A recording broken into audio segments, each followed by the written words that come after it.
کہ اللہ اچانک حکم لائے قبلے کو بدلنے کا. سنو بہت توجہ سے، بہت اہم باتیں ہیں. حکم لائے قبلہ بدلنے کا، دیکھنا چاہتے ہیں کہ کون نبی کے ساتھ ساتھ پلٹ جاتا ہے بیت المقدس سے بیت اللہ کی طرف، اور کوئی نہیں کہا نہیں جی وہ پہلا قبلہ ہی صحیح تھا، بس اس کو بدلنے کی ضرورت نہیں تھی. آزمانے کے لیے لائے حکم. ہم دیکھنا چاہتے ہیں کہ کون نبی کی اطاعت کرتا ہے اور کون پہلے قبلے پر باقی رہتا ہے. لوگ تدبیروں میں اللہ کی تقدیر سمجھتے ہیں. تدبیروں میں تدبیر کی کیا تلاش کرتے ہیں؟ تقدیر. یہاں عجیب بات ہے، لوگ تدبیر میں تقدیر تلاش کرتے ہیں کہ تدبیر کرو. کیا کرو؟ تدبیر کرو تقدیر سے فائدہ اٹھانے کے لیے.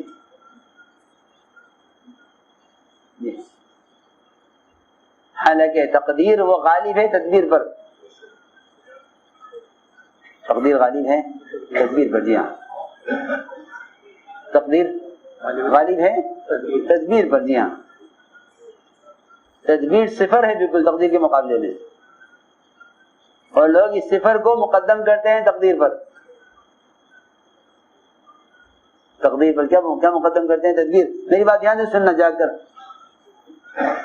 کوئی تدبیر کرو، کوئی تدبیر کرو یہاں سے نکلنے کی، کہ تقدیر سے پہلے قدم اٹھاتے ہیں کس پر؟ تدبیر. تدبیر یعنی اسباب. تدبیر اسباب. یہ نئی بات دھیان سے سننی پڑے گی. ملائکہ اور فرشتے بھی تدبیر ہیں، کیونکہ اللہ کا غیر ہیں. اللہ کا غیر ہیں. اس قصے میں آپ کو نہیں ملے گا کہ کسی نے یہ دعا کی ہو یہاں پھنسنے کے بعد کہ اللہ تو کوئی فرشتہ بھیج دے جو اس کو ہٹا دے.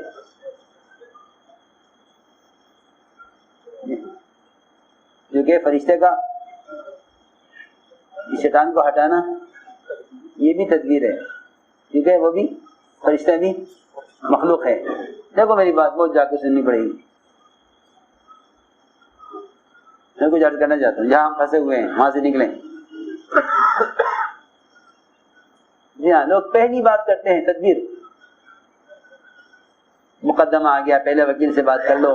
بیماری آئی ہے، پہلے ڈاکٹر سے بات کر لو. جی ہاں، قرضہ آ گیا ہے کہ پہلے بینک سے بات کر لو. جی ہاں،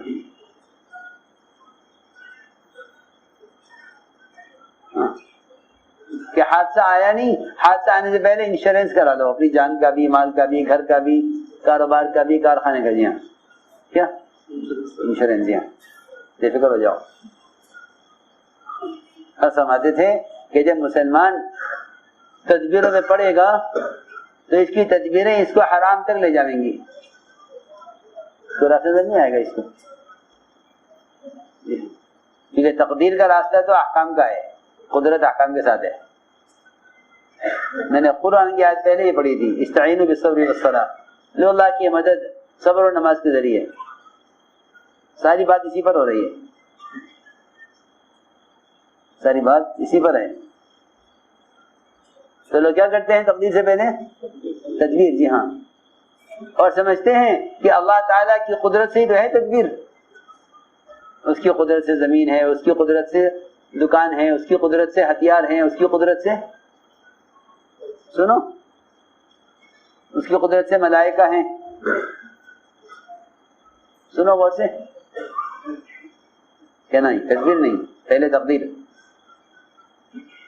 پہلے تقدیر. جی ہاں، کہ تدبیر کا انکار کرو. سب سے میں بتاؤں آپ کو، سب سے بڑی تدبیر جبرائیل ہیں. سب سے بڑی تدبیر، جی ہاں، سب سے بڑی تدبیر جبرائیل. سب سے بڑا سبب، سب سے بڑا سبب جبرائیل. ساری مخلوق میں سب سے بڑا سبب. چاند، سورج، زمین، آسمان، سب نیچے کے اوپر کے سارے ایسے جبرائیل کے پروں میں ہیں جیسے مرغی کے پروں میں چوزا چھپ جاتا ہے. دیکھا ہوگا کہیں گھر میں کیا کرتے ہیں, انڈے نکالتے نا مرغی کے نیچے بچے انڈے رکھ کر. جی ہاں, تو آپ ایسے بچے چھپ جاتے ہیں اندر کہ مرغی کے پروں سے بچہ کوئی نظر نہیں آئے گا. 10 بچے ہوں گے نا, وہ اندر چھپ جائیں گے.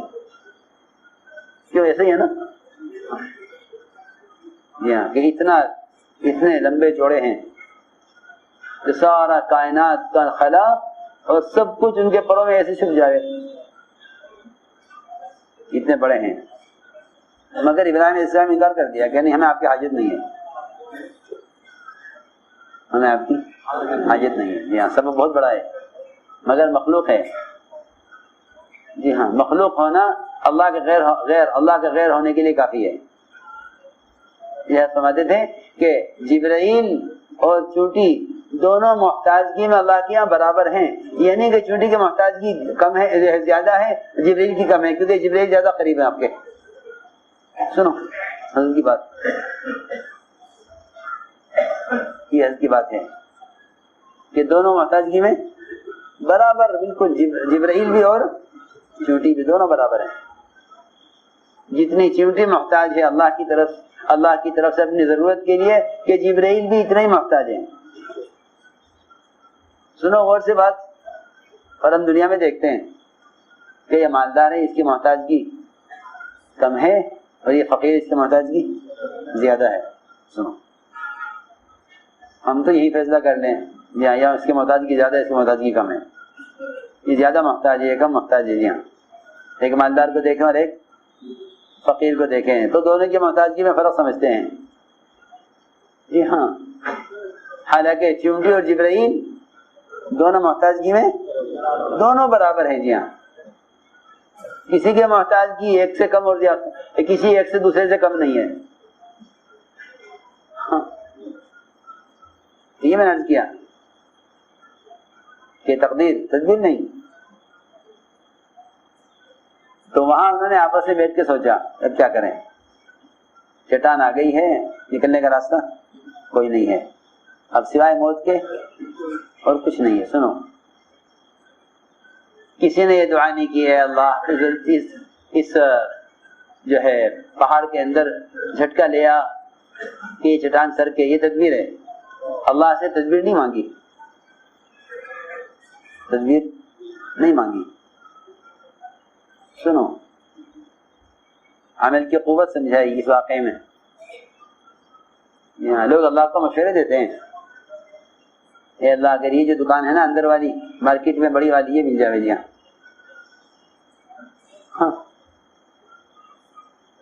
مکان بیچ کر زمین بیچ کے دکان لی, سارا کچھ دکان پہ لگایا اور دکان چلی نہیں. جی ہاں, یہ صبح شام کے قصے ہیں, لوگوں کا دیکھ لو.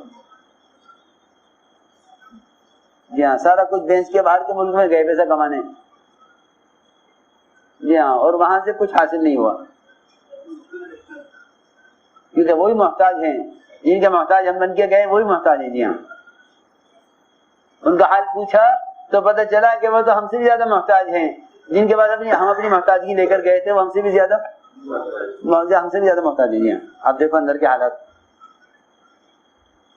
آپ کو دکان میں بیٹھا ہوا آدمی ملے گا کہ دکان بہت بڑی ہے, مال خوب بھرا ہوا ہے, اور جا کے حال پوچھو گے نا تو خون کے آنسو رو گا وہ آپ کے سامنے, وہ بتائے گا اپنا حال.